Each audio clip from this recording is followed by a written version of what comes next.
Ya,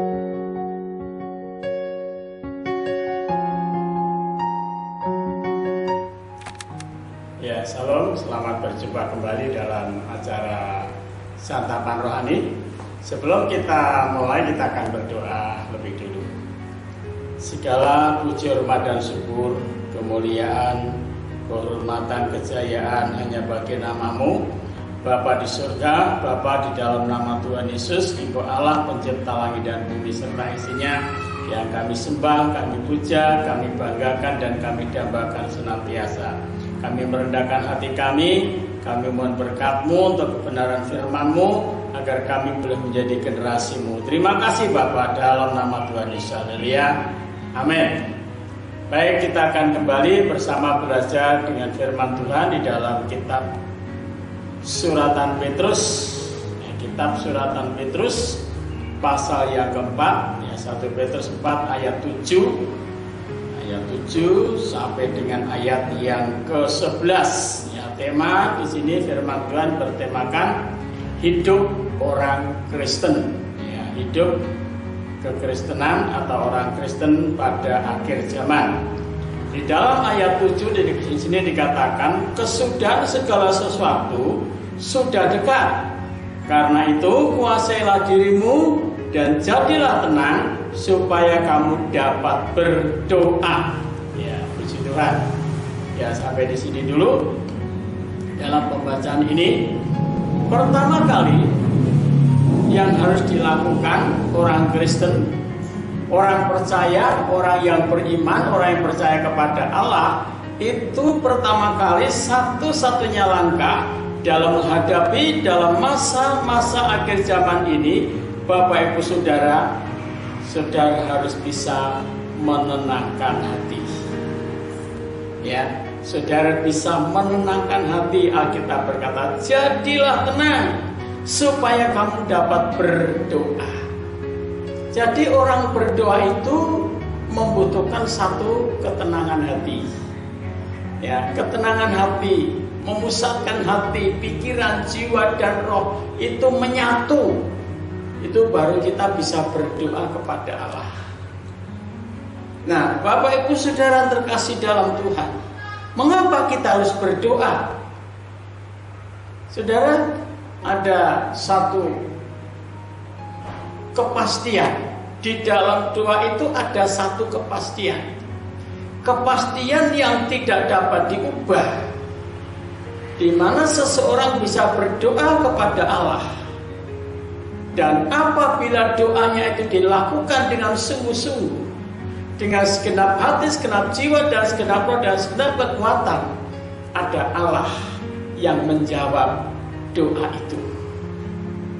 Dan yang bisa memastikan bahwa saudara dijawab doanya oleh Tuhan atau tidak, itu tergantung kepada iman Bapak Ibu Saudara.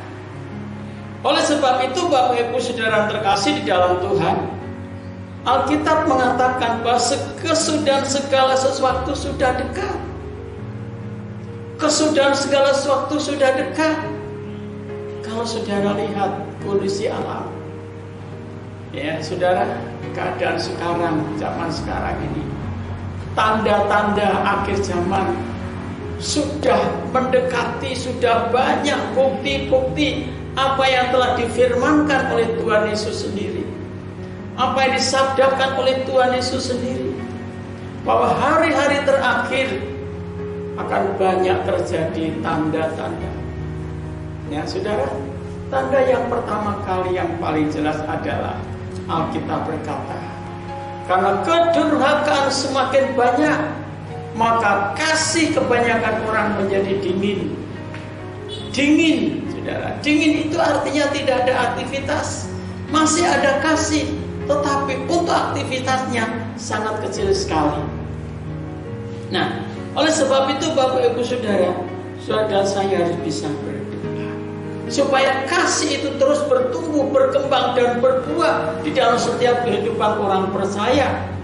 Oleh sebab itu dalam ayat yang ke-8 dikatakan, tetapi yang terutama kasihilah sungguh-sungguh seorang akan yang lain Sebab kasih menutupi banyak sekali dosa. Saudara, Bapak Ibu yang terkasih di dalam Tuhan, kasih menutupi banyak sekali dosa. Artinya apa? Artinya bahwa sebagai orang yang percaya, sebagai orang yang beriman, itu tidak membesar-besarkan masalah, tidak membesar-besarkan dosa. Mungkin ada orang berbuat dosa, ada orang itu berbuat salah, ya, lalu tidak diceritakan kemana-mana, tidak diberitakan kemana-mana. Kenapa? Karena sekarang ini Bapak Ibu Saudara, dunianya ini adalah dunia media sosialnya begitu cepat sekali. Jadi saudara dan saya harus betul-betul menumbuh kembangkan kasih itu di dalam setiap kehidupan kita. Setiap aspek di dalam kehidupan kita terus menumbuh kembangkan kasih itu dikatakan. Ya, yang terutama kasihlah sungguh-sungguh seorang akan yang lain. Kasihnya itu bukan main-main. Kasihnya itu bukan asal-asalan, tetapi kasih ilahi, kasih yang dari Allah mengalir dalam setiap kehidupan kita. Ketika kita berdoa, ketika kita menyembah kepada Tuhan, maka kasih Allah itu mengalir dalam kehidupan kita. Ketika kasih Allah mengalir dalam kehidupan kita, ayat yang ke-9 dikatakan, berilah tumpangan seorang akan yang lain dengan tidak bersungut-sungut. Memberi tumpangan. Mungkin ada orang yang sedang menghadapi persoalan, menghadapi masalah, menghadapi problem, gak kunjung datang berhenti. Tiap hari datang ke rumah, seakan-akan yang diceritakan masalahnya itu saja. Mendengarnya seakan-akan seperti membosankan. Tetapi Alkitab mengatakan jangan bersungut-sungut. Kenapa? Karena saudara dan saya adalah menjadi generasinya Tuhan, di mana saudara dan saya akan dijadikan tempat orang-orang untuk mencurahkan isi hatinya, permasalahannya, persoalannya akan dicurahkan kepada Bapak Ibu Saudara. Karena Bapak Ibu Saudara orang yang dapat dipercaya, sementara dunia sudah mulai tidak dapat dipercaya. Orang berhikmat, orang berakal budi mulai menurun, mulai berkurang. Dan Tuhan mau pakai Bapak Ibu Saudara untuk menjadi tumpangan bagi banyak orang.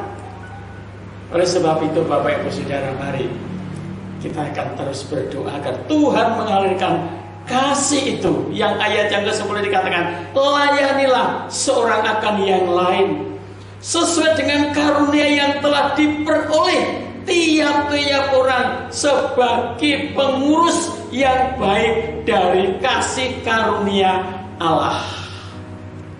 Ternyata Bapak Ibu Saudara, setiap orang yang percaya kepada Allah di dalam Yesus Kristus itu menjadi pengurus kasih karunia Allah. Ya, saudara menjadi pengurus kasih karunia Allah yang baik, bukan asal-asalan saudara. Ya, memiliki satu predikat baik dan setia. Di dalam Injil Matius dikatakan, ayat pasal 25 dikatakan bahwa hamba yang baik dan setia itu diizinkan, diperkenankan untuk masuk dalam turut kebahagiaan Tuhannya. Jadi Bapak Ibu Saudara, Tuhan izinkan saudara nanti akan menghadapi satu kebahagiaan Tuhan yang luar biasa. Ayat 11 dikatakan, jika ada orang yang berbicara, baiklah ia berbicara sebagai orang yang menyampaikan firman Allah. Yang kedua, jika ada orang yang melayani, baiklah ia melakukannya dengan kekuatan yang dianugerahkan Allah, supaya Allah dimuliakan di dalam segala sesuatu. Karena Yesus Kristus ialah yang mempunyai kemuliaan dan kuasa sampai selama-lamanya. Puji Tuhan Bapak Ibu Saudara. Mari kita pastikan dan kita budidayakan dan kita budayakan. Setiap kita berbicara itu menyampaikan pesan Allah. Ada amanat Allah yang diberikan kepada Bapak Ibu Saudara untuk disampaikan kepada teman-teman kita, kepada saudara-saudara kita, kepada kawan-kawan kita. Kenapa? Karena firman Allah itu adalah firman yang hidup dan berkuasa, mampu mengubah, mendidik, dan mengarahkan setiap orang yang percaya kepada Tuhan. Kenapa? Karena Yesus sudah berkorban dan mengorbankan dirinya buat Bapak Ibu Saudara, menebus Bapak Ibu Saudara, menyelamatkan Bapak Ibu Saudara, memindahkan Bapak Ibu Saudara dari kuasa gelap kepada terangnya yang ajaib. Saudara dipercaya menjadi pengurus kasih karunia Allah. Itulah kehidupan Kristen, saudaraku yang terkasih dalam Tuhan. Tuhan semua berkati. Mari kita akan sama-sama berdoa dan kita mengucap syukur. Segala puji, hormat, dan syukur, kemuliaan bagi Bapa di surga. Kebenaran Tuhan yang sudah kami tangkap, yang sudah kami dengar. Tuhan, tolonglah kami, pimpinlah kami, supaya kami menjadi pengurus kasih karunia Allah yang baik. Terima kasih Tuhan, memberkati seluruh jemaat-Mu, umat-Mu, anak-anak-Mu yang telah mendengar kebenaran firman-Mu, supaya kami menjadi orang-orang Kristen yang layak dan berkenan di hadapan-Mu, menjadi tumpangan bagi banyak orang. Terima kasih Bapa, kami bisa melayani sesama kami bisa saling merendahkan hati, saling mengasihi satu dengan yang lain. Terima kasih Bapa di surga, kami mengucap syukur di dalam nama Tuhan Yesus. Haleluya. Amin.